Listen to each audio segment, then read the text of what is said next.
Metallica drummer Lars Ulrich has hinted that the band is planning to release a new collection of covers. In the latest issue of Kerrang magazine, the members of Metallica were asked a number of fan-submitted questions. Among them was a query from Aran from Leicester, who wanted to know which songs Metallica would cover if it was going to make Garage Incorporated too. Ulrich was uncharacteristically curt in his reply, saying simply, "Wait and see."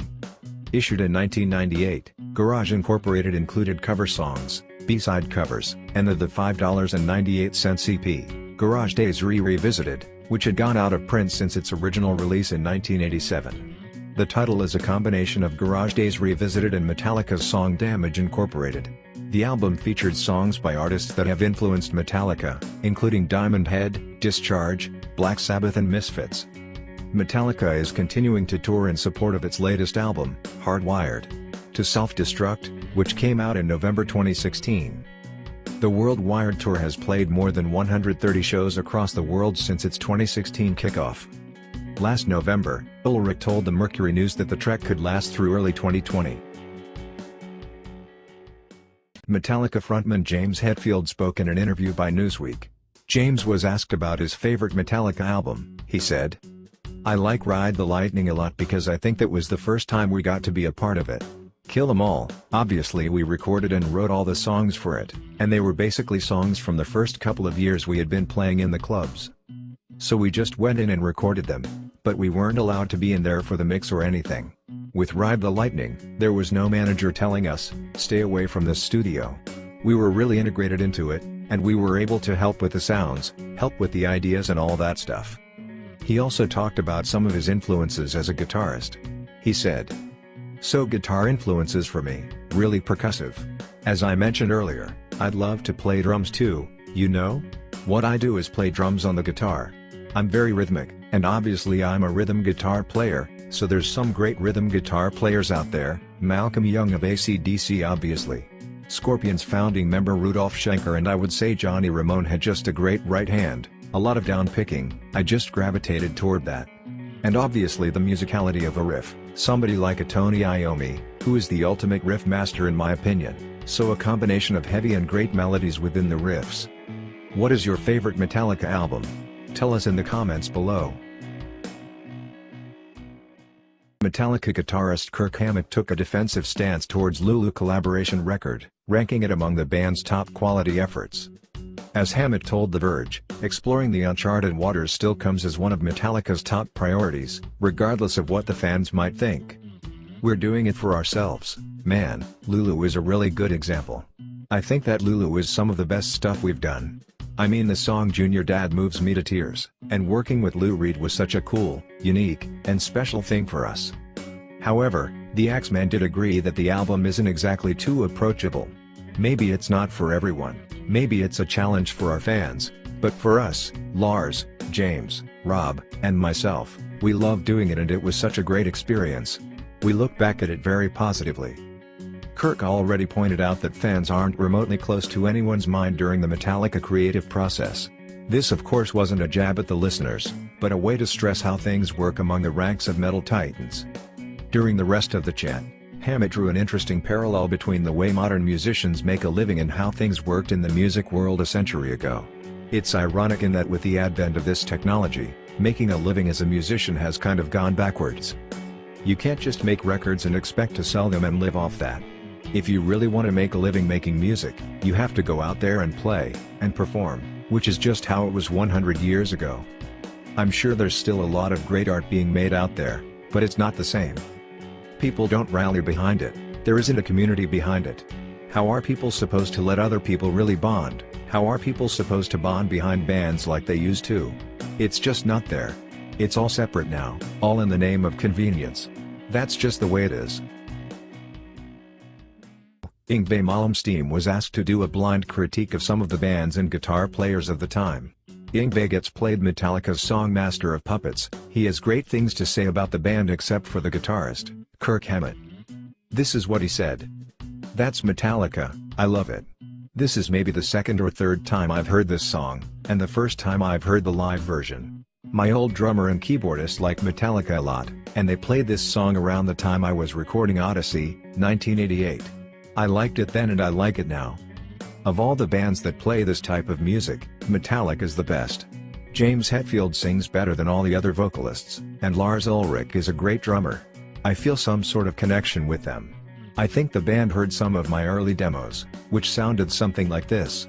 Malmsteen demos first surfaced on college radio stations in Northern California, where Metallica is based. I'm not saying I influenced them, but maybe I did. Overall, the band has a great sound. But I think the lead guitar player, Kirk Hammett, is not very good. He can play fast and is pretty good at it.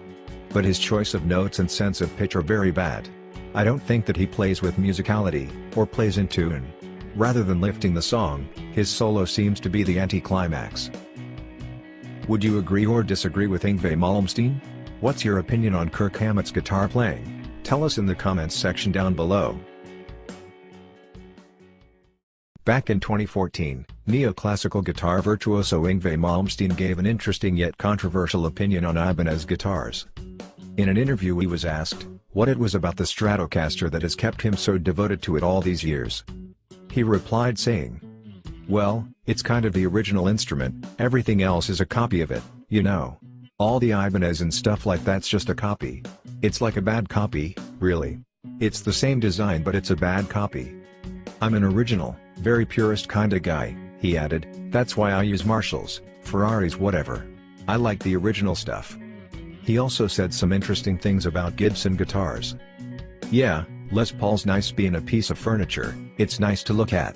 But it wouldn't survive 5 minutes with me on stage. What do you think about this? Are Ibanez guitars really bad copies of the original Fender Strat? And what do you think he is trying to say about Gibson? Comment your thoughts and opinions down below." Neoclassical guitar master Yngwie Malmsteen goes through his top 5 tips for guitarists. 1. Learn from the best.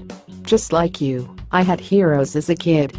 I got the first Deep Purple album and started figuring out how to do the whole Ritchie Blackmore thing. To be honest, I got pretty damn close. And then I soon realized he already exists, so I really should do something that sounds like me. It's a really good thing to emulate someone in order to learn your trade. I actually think it's very important. But eventually, you might want to go somewhere else with it, and that's up to each and every individual. 2. Knowledge is power. You're going to laugh at this, I only play with my ears. I don't think about technique or scales or anything. I just think about what I sound like. I grew up in a very musical family and I knew how important it was to know all the theory. You might think it's boring, but you have to learn the relationships between all the scales, keys and notes in order to know what you can and can't do. Say phrygian and diminished, they're all connected. A harmonic minor is also E phrygian dominant, but you could play diminished from F sharp every 3 frets and you'll bring that flavor. It all becomes hardwired and you soon stop thinking about it. 3. Open every door. When you play blues, you go into a certain mode, you know. The groundwork isn't actually that hard, it's all mathematical theory. You have the key to this door, and when you open it, there's a hallway with 100 other doors. Behind those doors are more doors, and it keeps going on. But you need the key to open that first door. Once you have that, you don't need to worry anymore. That's how you become an amazing improviser, and I feel that improvisation is one of the most important things to be a musician. All the great composers were great improvisers, they wrote it all down because they had to. That all comes down to knowing the theory. It's how you stay in the right place and never head anywhere you're not supposed to be. 4. Express yourself clearly.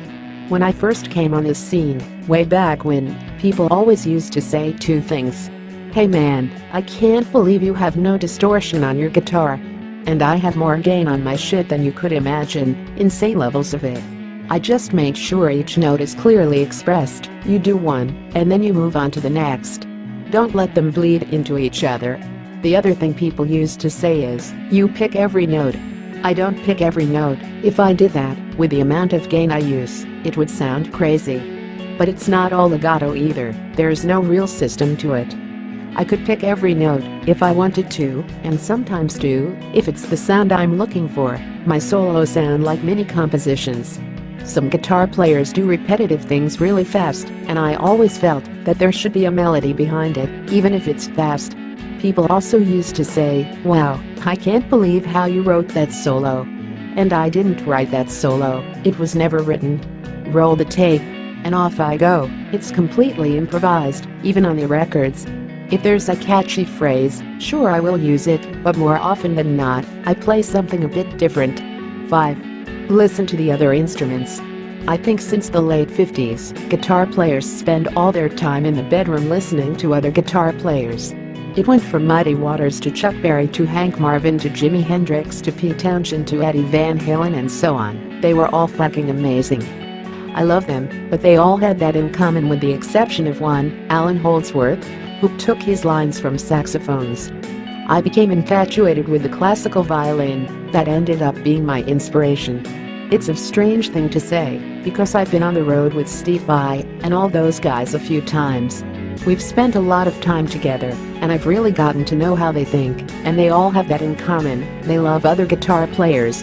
I'm not saying that's bad, I'm just saying it's something I see more often than not.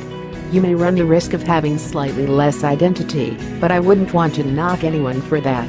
I understand how it feels. When I was a kid, I wanted to be like Blackmore, because he was cool, but it's important for me to feel like I'm doing my own thing. Yngwie Malmsteen discussed his guitar pickup preference with Amit Sharma, saying, "Single coils have this magnetic window that's more direct and precise. It reminds me of a Paganini Vivaldi violin sort of sound. It starts pure and ends pure. It gives your hands much more of a factor in the sound, how you pitch the notes, bend them and so on. If you suck, you're gonna suck real bad, and if you play well, it's going to sound really good. Using double coil pickups kills a lot of the guitar tone, you lose the acoustic mechanics. With my single coils driven through the Marshalls and overdrive, it sounds massive." Focusing on gear in general, Yngwie noted, "I've used Fender Strats with Marshalls since forever. Since I last played London, I've switched to my YJM Seymour Duncan pickups, and I also have a Fender YJM overdrive pedal, which is fairly new. It's all based on what I've loved before, nothing is new. When it comes to guitar gear, I am pretty set in my ways. I've been playing for eons now, but way back I remember Eddie Van Halen came out, and I loved his playing, he was amazing. But then everyone started copying his guitars with Floyd's, and I didn't." In an archived 1985 interview that's been made public online, guitar virtuoso Yngwie Malmsteen shared his detest towards metal music, calling it all sorts of nasty names. The chat is indeed an old one, but it offers an interesting insight on 22-year-old edgy Yngwie. Yngwie Malmsteen told interviewer Steve Newton, "As far as I'm concerned, heavy metal is a very primitive, and in my opinion not very necessary form of music that could be extinct, as far as I'm concerned. I really detest it. It's disgusting, and it's really boring, and it's very low, and it's totally free from any intelligence or logic or emotions. It's all crap, and it's for little frustrated pre-puberty kids. And I'm really fed up with it." Why do you think Yngwie Malmsteen had such a strong hate for metal music back then? Tell us your thoughts in the comments below. In other more up-to-date news, Richie Blackmore recently shared his thoughts on Yngwie Malmsteen, saying great things. "I know him, and he's a very nice guy. Excellent guitar player. A lot of people have kind of questioned his angle, but he obviously knows his stuff. He might be a bit too tall, but that's my only criticism. I did meet his mother in Sweden, a very nice woman who reminded me of my mother back in England. So Yngwie and I get on fine. He's like a family member. I definitely think he's probably the best at what he does and, for what it's worth, the fastest. And he doesn't play the typical blues, minor kind of interpretations. He knows his scales. It's more interesting." Discussing the importance of rhythm guitar, Slayer guitarist Kerry King shared his thoughts on shredders, saying that their music tends to easily bore him as repetitive. He tells Total Guitar, "I think a lot of the shredder-type players, and I don't mean everybody, they're not very good songwriters. Players like Vai or Malmsteen spend their time perfecting what they do only as far as leads. Yngwie had a run where he did some good songs, but when it became just about how many notes he can fit in a millisecond." King added, "Don't get me wrong, he's an amazing player, but after 3 songs, I'm done. He'll just keep doing it faster on a different string. Rhythm guitar is where a song is constructed. If there's a song you like, it's because of that rhythm guitar. The lead stuff at the end of the day is just the icing. During the rest of the chat, King discussed hanging out with friends who aren't into metal, explaining how he still likes goofing around with guitar. When people come over and want to listen to music most people like, say Michael Jackson or something, I'll go pick up the guitar and learn the one Eddie Van Halen played on. I'll do stupid shit like that, he said. There's this song called Push It, which got used in commercials, and I think it's funny to put that on when friends are over, pick up a guitar and play along. Everyone in the house just dies laughing. For clarity, you can turn that into a metal song.